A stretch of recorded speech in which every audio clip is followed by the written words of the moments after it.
3. Assalamualaikum warahmatullahi wabarakatuh.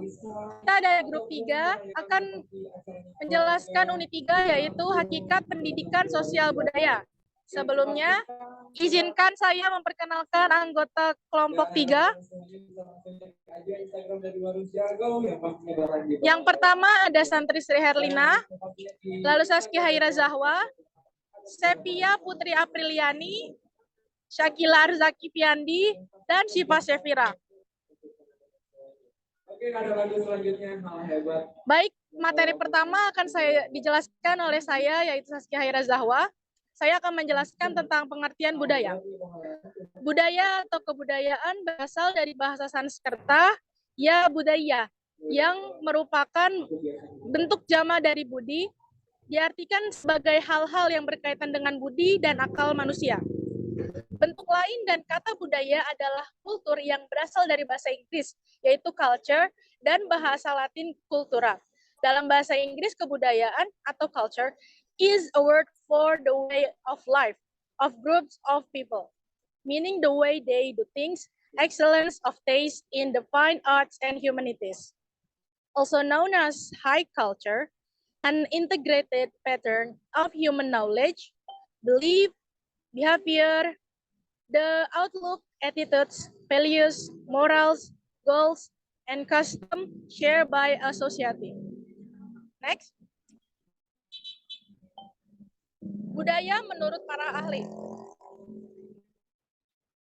Menurut Andreas Epik, kebudayaan mengandung pengetahuan serta keseluruhan pengertian, nilai, norma, ilmu keseluruhan, struktur-struktur sosial, religius, dan lain-lain. Tambahan lagi segala pernyataan intelektual dan artistik yang menjadi ciri suatu masyarakat. Menurut Edward B. Tyler, kebudayaan keseluruhan yang kompleks yang di dalamnya pengetahuan, kepercayaan, kesenian, moral, hukum adat, dan kemampuan-kemampuan yang lain didapat merupakan terkandung istiadat. Seseorang sebagai anggota masyarakat, perubahan sosial budaya dapat terjadi bila sebuah kebudayaan melakukan kontak dengan kebudayaan asing. Perubahan sosial budaya adalah sebuah gejala berubahnya struktur sosial dan pola budaya dalam suatu masyarakat.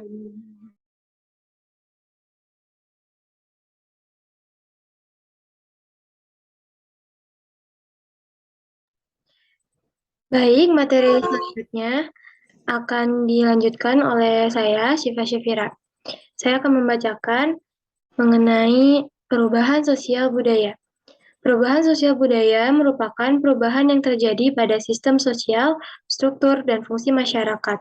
Sementara, perubahan budaya adalah perubahan yang terjadi pada unsur budaya manusia, baik berupa artefak, benda, atau ide gagasan. Dari penjelasan tersebut, bisa disimpulkan bahwa perubahan sosial dan budaya merupakan hal yang berbeda, tetapi keduanya mempunyai keterkaitan. Perubahan budaya dapat menyebabkan terjadinya perubahan sosial dalam masyarakat.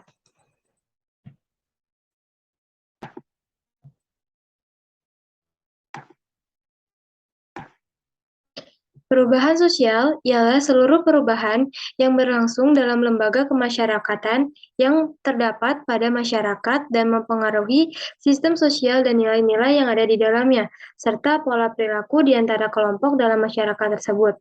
Hal tersebut dipaparkan oleh Sello Sumarjan serta Sulaiman Sumardi.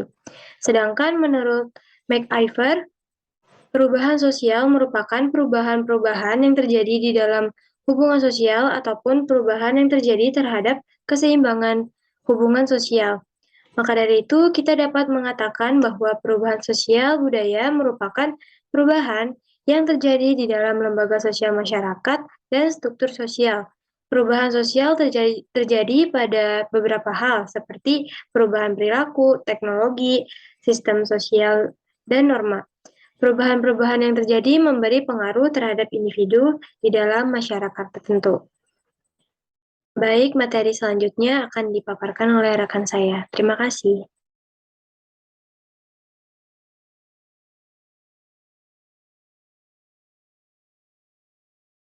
Baik, slide selanjutnya.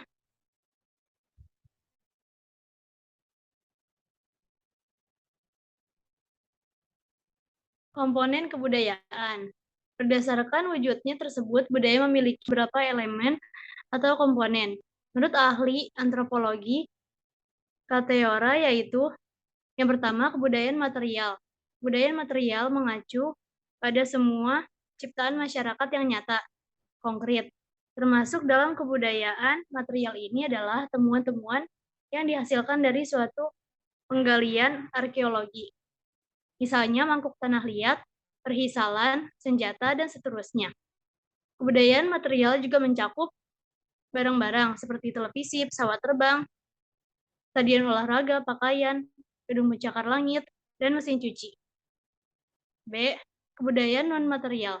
Kebudayaan non-material adalah ciptaan-ciptaan abstrak yang diwariskan dari generasi ke generasi, misalnya berupa dongeng, cerita rakyat, dan lagu atau tarian tradisional. Misal tradisional. Yang kedua, lembaga sosial.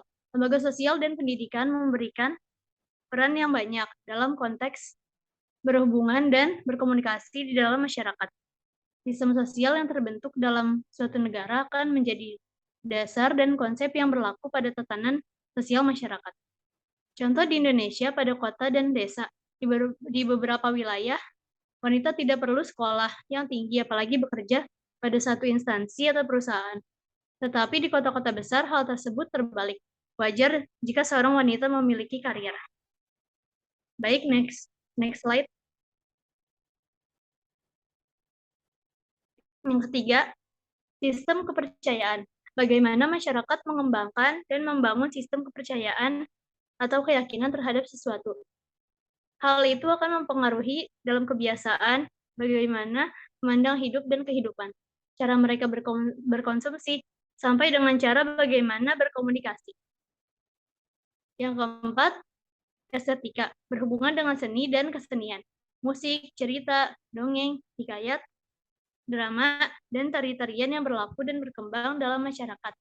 Seperti di Indonesia, setiap masyarakatnya memiliki nilai estetika tersendiri. Nilai estetika ini perlu dipahami dalam segala peran, agar pesan yang akan kita sampaikan dapat mencapai tujuan dan efektif. Misalkan di beberapa wilayah, bersifat ke daerah. Setiap orang akan membangun bangunan jenis apa saja harus meletakkan janur kuning dan buah-buahan sebagai simbol yang arti di setiap daerahnya berbeda. Tetapi di kota besar seperti Jakarta, jarang mungkin tidak terlihat masyarakatnya menggunakan cara tersebut. Dan yang terakhir, poin kelima, bahasa. Bahasa merupakan alat pengantar dalam berkomunikasi. Bahasa untuk setiap wilayah, bagian, dan negara memiliki perbedaan yang sangat kompleks. Dalam ilmu komunikasi, bahasa merupakan komponen komunikasi yang sulit dipahami. Bahasa memiliki sifat unik dan kompleks yang hanya dapat dimengerti oleh pengguna bahasa tersebut. Jadi keunikan dan kekomplekan bahasa ini harus dipelajari dan dipahami agar komunikasi lebih baik dan efektif dengan memperoleh nilai empati dan simpati dari orang lain. Baik, terima kasih. Selanjutnya akan disampaikan oleh teman saya, Ti.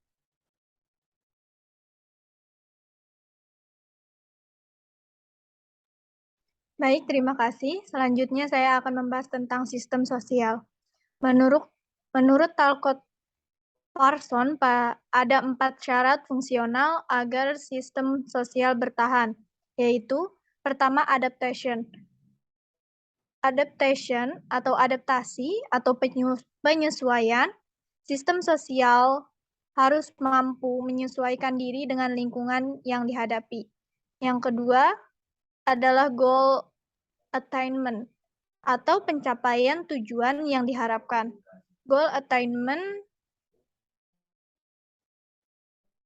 merupakan tujuan individu harus menyesuaikan dengan tujuan sosial yang lebih besar agar tidak bertentangan dengan tujuan-tujuan lingkungan.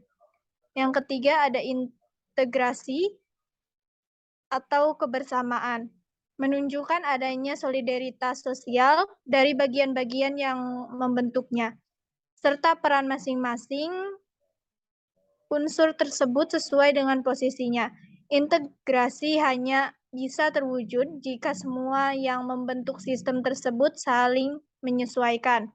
Dan yang terakhir, ada pemeliharaan pola laten. Sebagai pemeliharaan pola yang tersembunyi, yang biasanya berwujud sistem nilai budaya yang selalu mengontrol tindakan-tindakan individu. Nilai-nilai yang telah disepakati oleh suatu masyarakat akan dapat mengendalikan keutuhan solidaritas sosial. Sekian saja dari saya. Selanjutnya akan dibahas oleh teman saya. Terima kasih.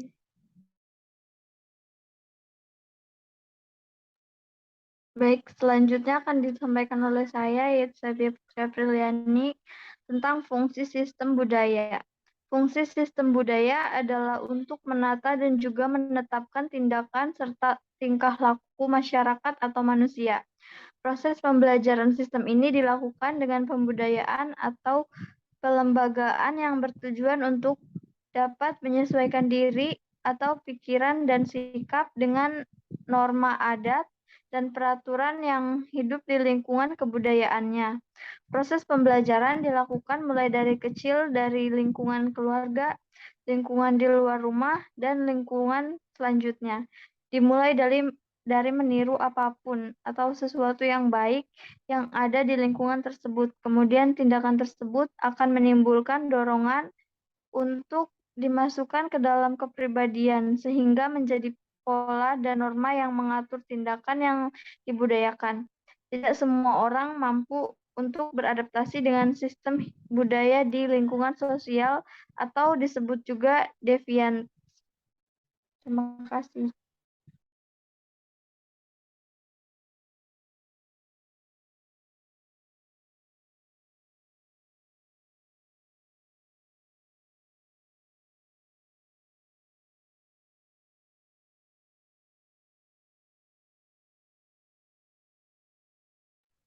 Baik, mungkin hanya itu yang dapat kelompok kami sampaikan. Kurang lebihnya mohon maaf.